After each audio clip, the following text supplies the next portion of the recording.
Hey everyone, excited to be back for this week's edition of Frequently Asked Questions for Commercial Real Estate. In today's video, what I want to do is talk about some strategies that you can leverage to maximize the sales price of your commercial real estate offerings. So if you're commercial real estate professionals representing clients to sell their property, this will help you be able to maximize the sales price you achieve for your clients, and ultimately you'll benefit from increased commissions as well. Now, before we dive into this video, I would greatly appreciate if you can like and subscribe to this channel.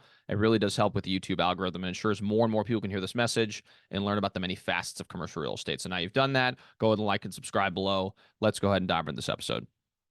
All right, so in today's video, I'm going to go through 4 particular strategies that I use to be able to help maximize or market the property to the broadest possible audience. Now, this is not a comprehensive list. Obviously, there's probably many, many more things that you can do in order to help improve the odds of you being able to do this, but this will always give you a framework to follow that will eventually help you do so in your own career. So to start off, one of the most impactful things you can do is to present the property in the best possible light. Now, when I usually do this, that means hiring professional photographers to go on site and to provide high quality interior exterior photos. And then I also really like to incorporate aerial photos as well, because it does help provide reference points when it comes to what's around the area.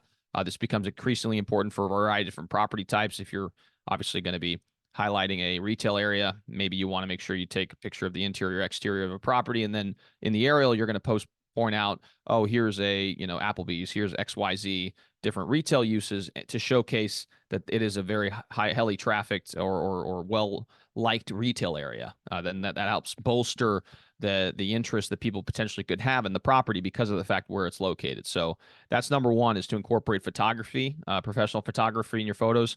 Next up is videography. So really in the form of video tours. These have become very, very popular in recent years.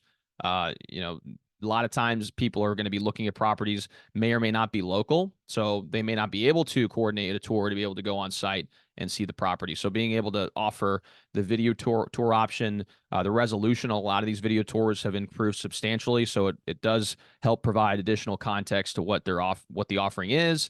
I do highly recommend, if your photographer has the capabilities to offer video tours, that you do in fact leverage that as well. And also, kind of in line with those video tours, is to offer a floor plan. A lot of these technologies nowadays, especially a lot of professional photographers have, is they're able to use like a Matterport or some other equivalent, as far as the software is concerned, to create the video tours and then also create the floor plan that you could offer to people, so they can get an understanding of how the land is laid, as they say. So it's important to kind of incorporate those 2 items. So if you can incorporate a floor plan and video tours, that is something to strongly consider doing.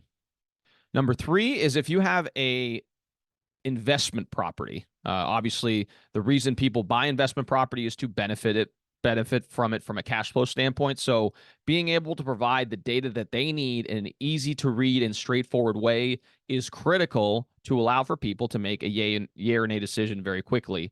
I can't tell you how many times I've seen people offer up investment property and they just take whatever the landlord gives them as far as paper is concerned. And sometimes it's really janky, or it's really disorganized, and it's really hard to understand where to pull the information from and then plug it into your analysis spreadsheet. So what I like to do oftentimes is to take all the data that's provided to me by the landlord and then put it in a very easy to read format, whether that's having a rent roll or a T12 or what other documents that potential clients would request. That's what I try to present it in, so it makes it a lot easier for people to make the financial analysis piece work for them. Also, when you're doing these projections, I tend to be of the mindset to not necessarily showcase, oh my gosh, this is going to be, let's say the average rent for the area is, $800 per unit. I don't really like to say, hey, you could potentially get 900 a unit if you fix it up to the hilt, right? I like to be a little bit more conservative. So maybe I say something along the lines of, you know what, 800 obviously is the average rent for the area. These units are mid to lower grade, so maybe we say that the average rents could be in the 750 or 775 range. Now, there's different modes of thought for that, and I'd love to hear your comments and feedback in the comments. But oftentimes when I presented the opportunity in that way, there's a lot more reception from the marketplace, because now they say, okay, well, they're presenting it in a reasonable light, and it creates an opportunity whereby more buyers could potentially be interested, and then a bidding war could potentially ensue. And so that's when I try to take more of a conservative approach when it comes to the underwriting piece, because it does kind of showcase the marketplace that we understand what the offering is, and that, hopefully at that point more buyers can come in the fold, and we can achieve a higher price than we would have otherwise. So that's number 3, is related to the financial documents. And oftentimes with the financial documents as well, I'll usually provide financial analysis myself, where I break it down based on expenses and share, projected returns, et cetera, as well. And that's all going to be in the support in the financial documents section. Usually I'll require a confidentiality agreement to be executed prior to sharing that information. Obviously, that is sensitive data. So that's a recommendation, is if you do represent someone who has investment property, make sure that you present the data in a very easy to read format, and you're somewhat conservative when it comes to projecting or presenting the projections to the marketplace as well.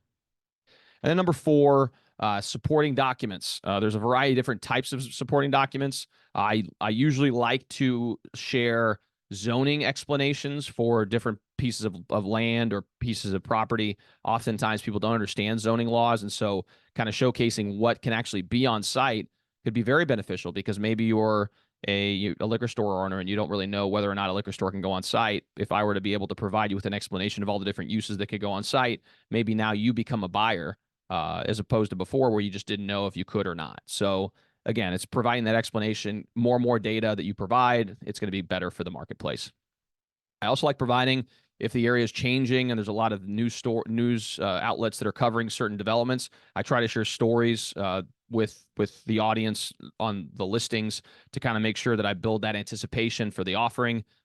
Again, all news stories that you provide that can provide color to what the area is looking like is a benefit. So I typically like to do that as well. And then one of the most important things that I like to do, and I think it's very important to kind of explain to sellers that it's important for them to do as well, is to disclose material facts about the property. Oftentimes, I've dealt with people that say, "Oh, we need to tell them about that. They can figure it out for themselves." But the problem is, if you don't disclose and then they find it out in inspections, it puts a bad taste in their mouth, and oftentimes they end up renegotiating or reneging on the deal potentially, because they feel like you may be hiding even more stuff than you would have otherwise. So I'm always of the mindset, be as honest and forthright about everything, accept the property warts and all, kind of present the property in the best possible in the light that you can, as far as what the actual offering is. And if the buyer does decide to go under contract and we go through the process of due diligence, there's less likelihood of them being able to renege at that point in time, because you've already been forthright about the entire transaction. And so that's kind of one piece of advice I always like to share with sellers, because it is an important piece to consider. And then finally, kind of a bonus one we'll go ahead and share is, you really want to work with someone or a brokerage that is deep rooted in the community and understands what people are looking for, and also has a broad range of buyers that could potentially offer you the highest possible price. Now, there are some great agents out there that perform at a high level, but they may not be able to have the broad list of buyers, or they may not have the huge reach that other brokerages have. And so that's where someone who's more established in the marketplace can really provide a lot of value to a seller, because again, they have the higher probability of being able to offer the highest purchase price possible for the sellers that they are representing. And so, if you yourself are a seller that is looking for property in an area, interview different brokers and understand what their offering or value proposition is. How many buyers are in their buyers list? What type of buyers do they typically focus on? If they're retail centric, then maybe if you have an industrial property, maybe it's not a good fit. Doesn't mean that they're not a phenomenal agent in retail, but maybe just industrial, they're not going to be able to represent you to the best of their ability. So again, those are just some tips that you can leverage in order to maximize the value of your offering. If you guys like this video, please like and subscribe. It does make a huge impact on our ability to reach a broader audience. If you yourself are a seller of commercial real estate, meaning you're interested in potentially selling your commercial property in the Louisville metro, Southern Indiana, and surrounding areas, please reach out to me. I'd be happy to help you get an understanding of what your property could be worth. You can reach out to me at 502-536-7315, or you can reach me via email at Raphael@grisantigroup.com. Thanks again so much for tuning in, and we'll see y'all next time.